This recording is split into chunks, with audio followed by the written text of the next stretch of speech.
অনুসূচিত জাতিৰ উন্নয়নৰ বাবে পৃথকে পুঁজি ধাৰ্য নহল কিয়? অনুসূচিত জাতিৰ নিবনুৱা সংস্থাপনৰ কথা চিন্তা নহল কিয়? অনুসূচিত জাতিৰ স্থায়ী সমস্যা সমাধানৰ ক্ষেত্ৰত গুৰুত্ব দিয়া নহল কিয়?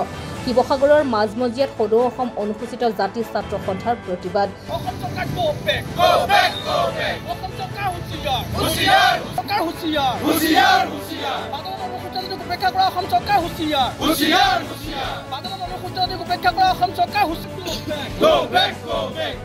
শাসনাধীন বিজেপি চৰকাৰক কেইবাটাও প্ৰশ্ন সদৌ অসম অনুসূচিত জাতি ছাত্ৰ সন্থাৰ। অনুসূচিত জাতি ভূমিপুত্ৰক উপেক্ষা কৰাৰ অভিযোগ। এই বাজেটত অনুসূচিত জাতিৰ আৰ্থ সামাজিক উন্নয়নৰ কোনো ব্যৱস্থা নকৰাৰ অভিযোগ।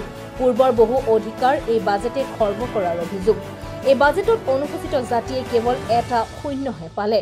এই চৰকাৰখন অনুসূচিত জাতিৰ বিৰোধী। বহু পূৰ্বৰ দাবীসমূহে এই বাজেটত স্থান নোপোৱাৰ অভিযোগ। আগন্তুক নিৰ্বাচনত চৰকাৰে ইয়াৰ প্ৰত্যুত্তৰ মুখামুখি হ'বলৈ সাজু থাকক বুলি প্ৰত্যাহ্বান সদৌ অসম অনুসূচিত জাতি ছাত্ৰ সন্থাৰ।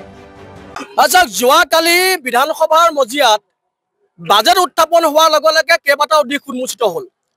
আমি এটা কথা পৰিলক্ষিত কৰিলোঁ যে উক্ত বাজেটৰ দ্বাৰা অসমৰ যিসকল আচলতে খিলঞ্জীয়া ভূমিপুত্ৰ অনুসূচিত জাতিৰ লোক আছে তেওঁলোকক সম্পূৰ্ণৰূপে উপেক্ষা কৰা হৈছে। তেওঁলোকৰ অধিকাৰ সৰ্ব কৰা হৈছে। আমি দেখা পালোঁ যে বিভিন্ন জাতি জনগোষ্ঠীক সাঙুৰি লৈ পিনি এই বাজেটখন তৈয়াৰ কৰিছে ঠিকেই, কিন্তু সেইসমূহৰ মাজত কিন্তু অনুসূচিত জাতিটোক সম্পূৰ্ণৰূপে উপেক্ষা কৰা হৈছে বা অনুসূচিত জাতিটোৰ নামত এটা প্ৰকাণ্ড শূন্য এই বাজেটখনে দিছে। আমি লক্ষ্য কৰিছোঁ যে উক্ত বাজেটত অনুসূচিত জাতিৰ কাৰণে কোনো আৰ্থ সামাজিক উন্নয়নৰ ব্যৱস্থা নাই।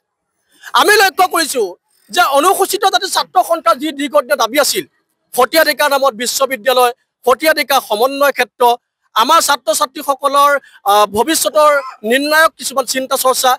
Bureau report, any political.